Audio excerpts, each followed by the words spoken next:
नमस्कार, मैं रवीश कुमार। भूत से डर लगता है? विद्या कसम खाकर बोलिए, भूत से डर लगता है।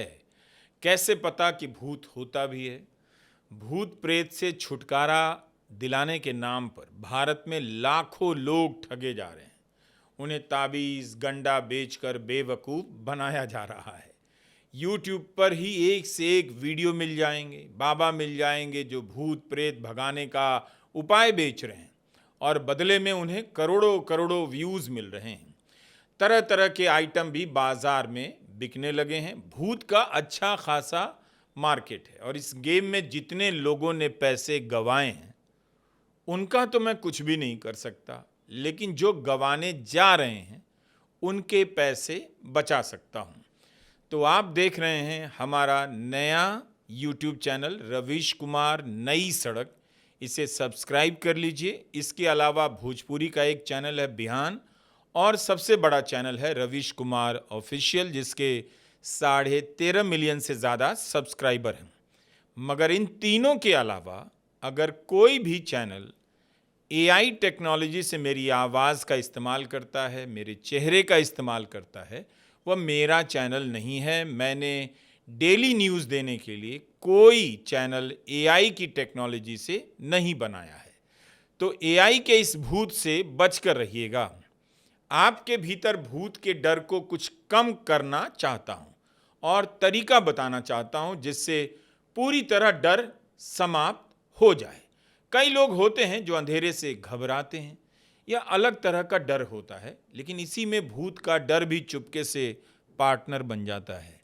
अंधेरे के डर का संबंध चोर, डाकू, लुटेरे से होता है, किसी ऐसी जगह से होता है जहां अक्सर वारदात होती रहती है। किसी को लग सकता है कि रास्ते में अंधेरा है, कहीं अपराधी ना आ जाएं, तो डरता है। लेकिन भूत का डर पूरी तरह से सेपरेट डर है, वो डर का अलग ब्रांच है।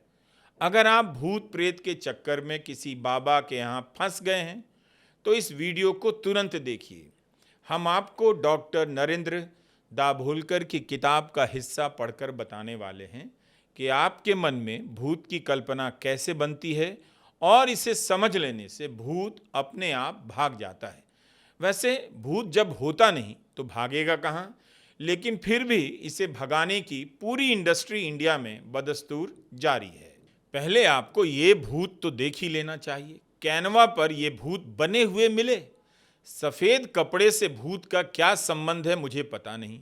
हो सकता है भूत को लॉन्ड्री किए हुए सफ़ेद कपड़े ज़्यादा पसंद हों, इन्हें बाकी रंगों से कोई मतलब ना हो। कैनवा के बनाए हुए ये भूत बेहद क्यूट लग रहे हैं। बनाने वाले तो इस अंदाज से बनाया होगा कि कहीं कोई डर जाएगा, लेकिन किसी बच्चे को दिखाएंगे तो देखकर हंसने लग जाएगा। ग्राफिक्स डिज़ाइनर तरह तरह से भूत बनाते हैं। अंधेरे का सीन बना देते हैं, एक छाया गुजरती हुई या आती हुई दिखाई देती है। फिल्मों में भी ऐसे सीन बना दिए जाते हैं तो आपको लगता है कि इस दुनिया से जाने के बाद आत्मा का रिटर्न हो गया है और वो आत्मा ट्रैफिक लाइट क्रॉस कर आपके पीछे पड़ गई है। ग्राफिक्स और एनिमेशन से आप जैसा भी चाहें वैसा भूत बना सकते हैं। ग्राफिक्स आर्ट करने वाला बंदा या बंदी भूत को मस्ती से बना रहे होते हैं। इन्हें कोई डर नहीं लगता। अगर आपको भूत ही देखना है तो इन भूतों को ठीक से देख लीजिए। आपको भूत पर थोड़ी हंसी भी आएगी और उसके बाद नीरस भी नजर आने लगेगा। इस तरह के भूत खिलौने जैसे लगते हैं। इन्हें देखकर लगता है बेवजह भूत की कल्पना से आप डरे जा रहे थे। भूत का आकार तो अब एआई से और भी ज़्यादा मज़ेदार होने लगा है। तो मैंने चैट जीपीटी से पूछा, भाई चैट जीपीटी, क्या आप भूत बना सकते हैं? तो देखिए किस तरह से जवाब आता है। उसमें वो भूत की वैरायटी पूछ रहा है कि किस टाइप का भूत बना दूं। जब मैंने फिर पूछा कि भूत बना सकते हैं तो चैट जीपीटी कहता है, ज़रूर मैं आपका भूत बना सकता हूँ, लेकिन उसके लिए मुझे एक आपकी तस्वीर चाहिए। आप जो फोटो देंगे उसी के आधार पर मैं एक ऐसी इमेज बना सकूंगा जिसमें आपकी शक्ल दिखेगी, लेकिन एक भूतिया अंदाज में। चेहरा थोड़ा धुंधला, आंखें चमकती हुई या खोखली नजर आएंगी। शरीर थोड़ा पारदर्शी हवा में तैरता हुआ नजर आएगा। एक पुराना खंडहरनुमा बैकग्राउंड हो सकता है, जैसे कोई बंद हवेली या कब्रिस्तान। कपड़े सफेद या हल्के नीले भूतों की तरह उड़ते हुए दिख सकते हैं। आइडिया दे रहा है चैट जीपीटी, मुझे बताइए, नमक डालें, हल्दी डालें, जीरा डालें, धनिया डालें, इस तरह से बता रहा है।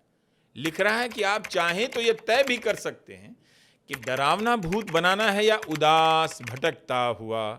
रात या दिन का दृश्य हो, बैकग्राउंड में कुछ खास चाहिए, जैसे पुराना पेड़, टूटा झूमर या बंद दरवाजा। ये चैट जीपीटी पूछ रहा है और कह रहा है तो सबसे पहले कृपया अपनी कोई साफ तस्वीर अपलोड करें, फिर मैं आपकी भूत इमेज तैयार करता हूं। बताइए, अब तो ऑन डिमांड आप भूत बना सकते हैं। पूछ रहा है चैट जीपीटी, उदास भूत चाहिए या भटकता हुआ। बैकग्राउंड भी बता रहा है, पुराना पेड़ दिखा दूं या बंद दरवाजा। चैट जीपीटी ने मेरा फोटो लेकर मेरा ही भूत बना दिया। तो क्या अब भी आप भूत से डरेंगे? हंसता हुआ भूत से कौन डरता है भला?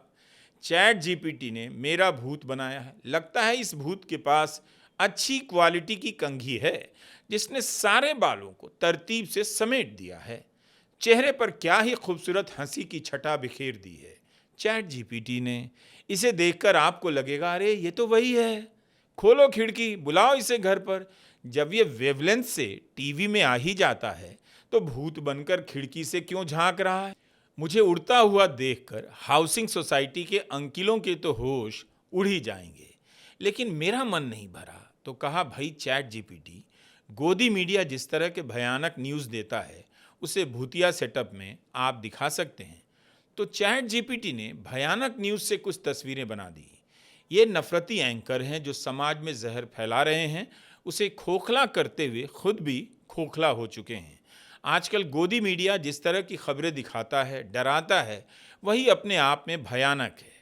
उसके सामने तो चैट जीपीटी का बनाया यह भूत बेहद क्यूट इनोसेंस लगता है। अब मेरे हाथ में यह किताब है, अंधविश्वास उन्मूलन पार्ट 1।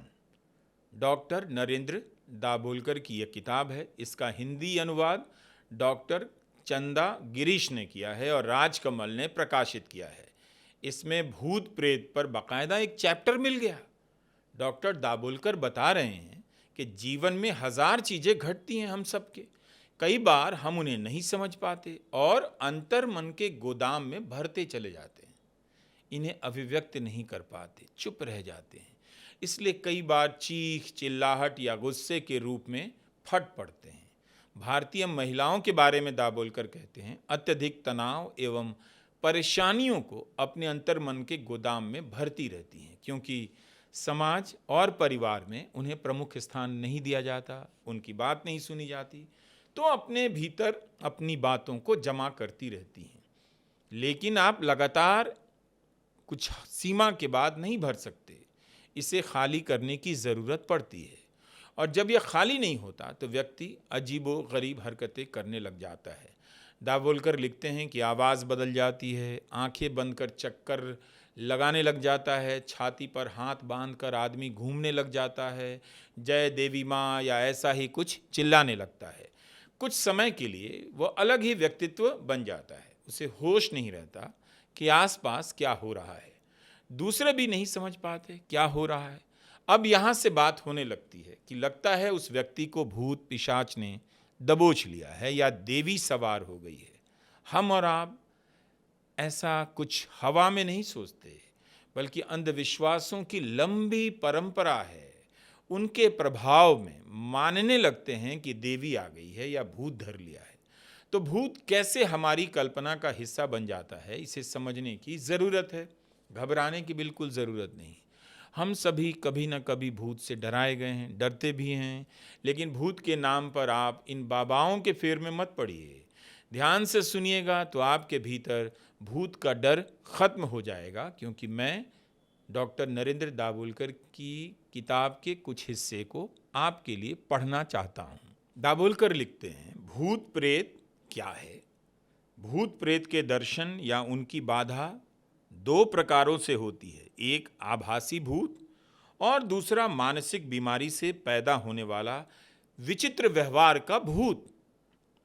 समाज के सभी उम्र के स्त्री पुरुषों में, शहरी अथवा देहाती लोगों में, शिक्षित अथवा अनपढ़ लोगों में, गरीब अथवा अमीर लोगों में भूत अथवा पिशाच की रहस्यात्मक कल्पना पाई जाती है।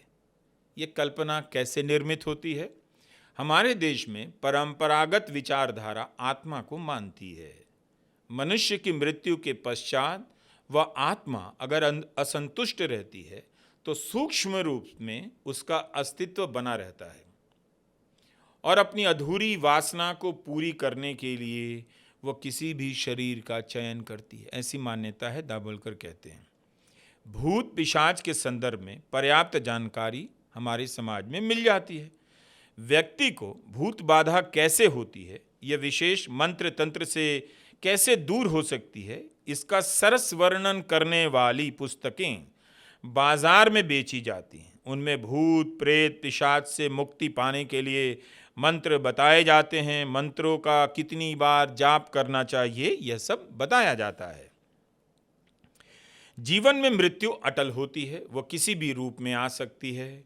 किसी की हत्या हो जाती है, कोई आत्महत्या करता है, कोई दिल की बीमारी का शिकार हो जाता है, कोई स्त्री बच्चे को जन्म देते समय मर जाती है। अचानक ही जीवन को व्यक्ति की इच्छा के बगैर खत्म करने वाली ऐसी मृत्यु उस व्यक्ति की अनेक इच्छाओं को अधूरा रखती है। इसलिए वो मरा हुआ व्यक्ति आत्मा बनकर भटकता है।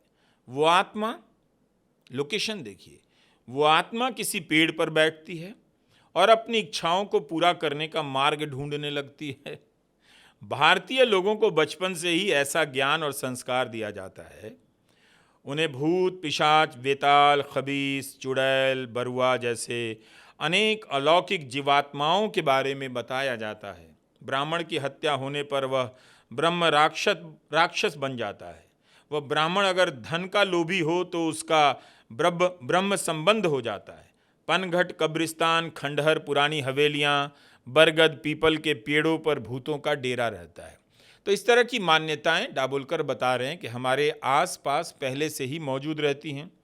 अमावस की आधी रात में भूत निश्चय ही प्रकट होते हैं।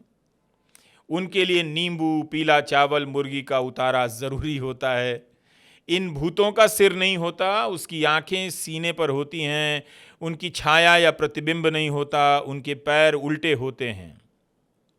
ऐसे संस्कार बचपन से ही मन पर अंकित कर दिए जाते हैं, जिससे भूत की कल्पना दिमाग में जड़ जमाकर बैठ जाती है। यह सब कुछ 4 कारणों से होता है। दाभोलकर 4 कारण बताते हैं। ढोंग, संस्कार, मनुष्य का सुनी सुनाई बातों को सच मान लेने का स्वभाव, और चौथा इंद्रियजन्य भ्रम, इल्यूजन। इन सभी के अलग अलग भ्रम अथवा समग्र कल्पना ही भूत होती है। सदियों से भूत की कल्पना पर लोगों का अंधविश्वास है। 21वीं सदी में भी जनसंचार माध्यम इस अंधविश्वास को बड़े उत्साह से प्रसारित कर रहे हैं। 10 से 12 वर्ष का बालमन प्राप्त ज्ञान की तर्क की कसौटी पर जांच पड़ताल नहीं कर सकता। उसी उम्र में किताबों, आसपास के लोगों एवं जनसंचार माध्यमों के जरिए बच्चों को भूतों के बारे में सारी जानकारी मिल जाती है। संक्षेप में, भूत होता है यह मानने का संस्कार मन पर गहराई से प्रभाव डालता है। लोग विज्ञान का ज्ञान प्राप्त कर लेते हैं, लेकिन समस्या यह होती है कि अंतर्मन की गलत जानकारी खींचकर जागृत मन में लाना, तार्किक विवेचन के द्वारा प्राप्त जानकारी में जो अज्ञान है उसे दूर करना और नई वैज्ञानिक जानकारी अंतर्मन में रखना उन्हें रास नहीं आता। आप अगर बताएंगे साइंटिफिक तरीका यह है तो चिढ़ जाएंगे। ऐसी कोशिश भी नहीं की जाती है। दाभोलकर कहते हैं इसका मतलब यह नहीं कि कोशिश ना की जाए, कोशिश की जानी चाहिए। आगे लिखते हैं, भूत पिशाचों की स्वैर कल्पनाएं मन में केवल एक आतंक पैदा करती हैं। बचपन में डराने या चुप कराने के लिए बच्चों को बांगुल बुआ अथवा शैतान के आने का डर दिखाया जाता है, जो बड़ा होने पर भी उसके मन में कहीं ना कहीं छुपा रहता है। मनुष्य का मन सूचनाओं पर बिना सोच विचार के शीघ्र ही भरोसा कर लेता है। विज्ञापनों का अध्ययन करने पर यह मुद्दा अधिक स्पष्ट होता है। कोई अभिनेत्री अपनी सुंदरता का राज किसी साबुन को बताती है और उस साबुन की बिक्री बढ़ जाती है। ठीक उसी तरह भूत की कल्पना के बारे में सुनी सुनाई चर्चा, जनसंचार माध्यमों से बताई गई बातें, जैसे भूत बंगला, पीड़ित विचित्र लोग तथा जादू टोना के प्रसंग कल्पना नहीं बल्कि वास्तव में घटी और जांच पड़ताल की हुई घटनाएं हैं, ऐसा सुप्त मन मान लेता है, आलसी मन स्वीकार कर लेता है। और इल्यूजन भी भूत निर्माण का कारण होता है। दाभोलकर बता रहे हैं दरअसल कि आपके मन में, जहन में, सोच में भूत का निर्माण कैसे कैसे हो रहा है। लिखते हैं कि शास्त्रीय परिभाषा में इसे इल्यूजन या विभ्रम कहा जाता है। इसका मतलब है जो जैसा नजर आता है वह वैसा नहीं है। अंधेरे कमरे में रस्सी को भी कई लोग सांप समझ लेते हैं। आप समझते हैं, लोग समझ लेते हैं, मान लीजिए बात। गर्मी के दिनों में तपती धूप में कोलतार की सड़कों पर दूर से पानी की लहरों का आभास होता है। वास्तव में वह मृगजल या मृगमरीचिका होती है। रात के घने अंधेरे में रास्ते पर सरपट भागने वाली गाड़ी में बैठे यात्रियों को सड़क किनारे मौजूद पेड़ या बड़े पत्थर हल्की सी रोशनी में कोई विचित्र चीज लगते हैं। आंखों को दिखाई देने वाले दृश्य के कार्य कारण भाव पर गौर न करने से भूत जैसी कल्पनाएं और मजबूत हो जाती हैं। रात के सन्नाटे में घर की दीवार की आड़ में कोई अस्पष्ट आकृति नजर आती है। उसका पता लगाने के लिए घर का व्यक्ति उधर जाता है और उसकी आहट सुनते ही चोर भाग जाता है। उसी समय दीवार की आड़ से एक कुत्ता सामने आता है। उसे देखने वाला व्यक्ति अगर कार्य कारण भाव के बारे में नहीं सोचता तो उसे यह प्रश्न सताता है, अभी तो वहां कोई आदमी था, अब कुत्ता कैसे सामने आ गया। वह अन्य लोगों को बड़े आश्चर्य से सुनाता, अरे कल रात एक भूत ने पल में ही कुत्ते का रूप धारण कर लिया। कहानी सुना रहा है, यह मैंने अपनी आंखों से देखा है। सुनने वाले ने इस घटना की तर्क संगत पड़ताल नहीं की तो निश्चय ही वह इस गलत सूचना को स्वीकार कर लेगा और अनेक लोगों को यह किस्सा किसी वास्तविक घटना की तरह सुनाएगा। पैरों में लंबी लकड़ियां बांधकर चलने की कसरत कुछ लोग करते हैं। लकड़ियों को ढकने के लिए वे लंबी सलवार पहनते हैं।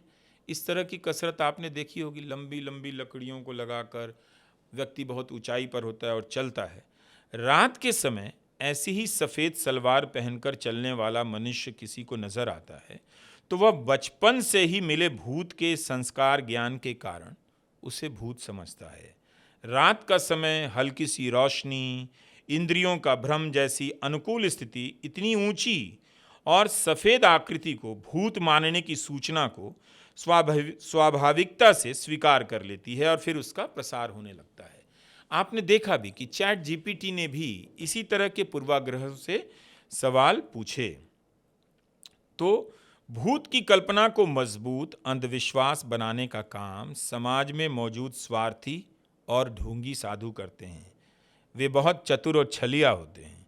अपने मामूली स्वार्थ के लिए वे भूत की कल्पना को बढ़ावा देते हैं। पुरानी हवेलियों में जहाँ पर नंबर 2 के धंधे का भूलबाला रहता है, वहाँ ऐसे दुष्ट लोग अफवाहें फैलाते हैं कि वहाँ पर भूत है ताकि लोग डर के मारे वहाँ ना जाएं और अपना काम करते रहें। अनेक लोगों ने भूतों के संदर्भ में लेखन किया है। दाभोलकर बता रहे हैं, दाभोलकर, अनेक लोगों ने भूतों के संदर्भ में लेखन किया है। दाभोलकर आगे लिख रहे हैं, चार्वाक ने भूतों का पता लगाया था। उन्हें इस बात का एहसास हो गया था कि भूतों की कल्पना आत्मा के अस्तित्व पर आधारित है। उन्हें आत्मा का शरीर से अलग अस्तित्व मान्य नहीं था। हमारा जड़ शरीर एक वास्तविकता है। पंच महाभूतों के योग से इस चेतन देह का निर्माण हुआ है। शरीर बनने से पहले और उसके नष्ट होने के बाद आत्मा का कोई अस्तित्व नहीं है, ऐसा चार्वाक का कहना था। मराठी संत तुकाराम ने भी भूत के खोखलेपन के बारे में विचार व्यक्त किए हैं। महाराष्ट्र के एक सुधारक हुए गोपाल गणेश आगरकर, उन्होंने भूत की कल्पना पर कठोर टिप्पणी की है। उनके अनुसार, दाभोलकर लिख रहे हैं, भूत पिशाच अथवा बिना शरीर की आत्मा जैसी बातों का अस्तित्व नहीं है। भूत पिशाचों के अस्तित्व पर इतना संदेह या प्रश्न चिन्ह होने पर भी लोग क्यों अपने मन में उनकी कल्पनाओं को पालते हैं। आगरकर आगे लिखते हैं, 100 में से 99 लोग समान आचार विचारों वाले होते हैं, भीड़ की तरह सोचते हैं। उनमें समायोजन होता है। मनुष्य शारीरिक श्रम की अपेक्षा मानसिक श्रम को टालने की कोशिश करता है। दिमाग मत लगाओ, जो कह रहा है सुन लो, मान लो। घिसे पीटे रास्ते पर चलना मन को अधिक प्रिय होता है। अधिकांश लोग स्वतंत्र विचारधारा को स्वीकार नहीं करते, इसलिए भूत पिशाच की कल्पनाएं तत्काल मजबूत होती हैं और इनका त्याग करना चाहिए। सन 1914 में रामकृष्ण नाईक ने भूताचा बागुल बुआ नामक किताब मराठी में लिखी। उसमें उन्होंने बिल्कुल स्पष्ट कहा, 1914 में ये किताब लिख रहे हैं, कि भूत पिशाच का आभास केवल मन का भ्रम है। इस संसार में भूत योनि का कोई अस्तित्व नहीं। अंधश्रद्धा निर्मूलन समिति वैचारिक जागृति के लिए चुनौतियों को स्वीकार करती है। कोई भी भूत दिखाए, उसका फोटो लेने के लिए उसे हमारे पास ले आए और अंधश्रद्धा निर्मूलन समिति के कार्यकर्ता को उससे बाधित करके दिखाए, डरा के दिखाए। जो ऐसा करके दिखाएगा उसे 21 लाख रुपयों का इनाम देने की समिति की चुनौती अब तक किसी ने स्वीकार नहीं की। अब बताइए, 21 लाख रुपए मिल रहे हैं। अगर आपके पास कोई भूत है, भूत में आप यकीन रखते हैं, तो जाइए दाभोलकर की इस संस्था अंधश्रद्धा निर्मूलन समिति के सदस्यों के पास, इन्हें डराकर देखिए और अब भी अगर कोई इनाम की राशि होगी तो ले आइए। ये तो चुनौती दे रहे हैं। तो इसलिए भूतों के बारे में जो आपके मन में कल्पना बिठाई गई है उसे ठीक से समझिए। जब आप इसे समझ लेंगे कि ये मन का भ्रम है, बचपन में मौज मस्ती के लिए, कहानी में रोचकता पैदा करने के लिए भूतों की कल्पना सृजित की जाती है, ये वास्तविकता नहीं है। इतनी सी बात समझ लेंगे तो किसी को डायन नहीं समझेंगे, किसी को भूत प्रेत से बचाने वाला, भूत प्रेत को भगाने वाला विशेषज्ञ नहीं समझेंगे और इतने इतने लोगों के हाथों आप ठगे नहीं जाएंगे। तो आपका हमने बहुत सारा पैसा और समय बचा दिया। तो चुपके से YouTube में इस तरह के चैनलों को मत देखा कीजिए जो भूत प्रेत तंत्र मंत्र से बचने के उपाय बताकर आपको ठगते रहते हैं। आप दाभोलकर के रास्ते पे चलिए, तार्किकता को स्वीकार कीजिए और निडरता के साथ जीवन जीने का प्रयास कीजिए। नमस्कार, मैं रवीश कुमार।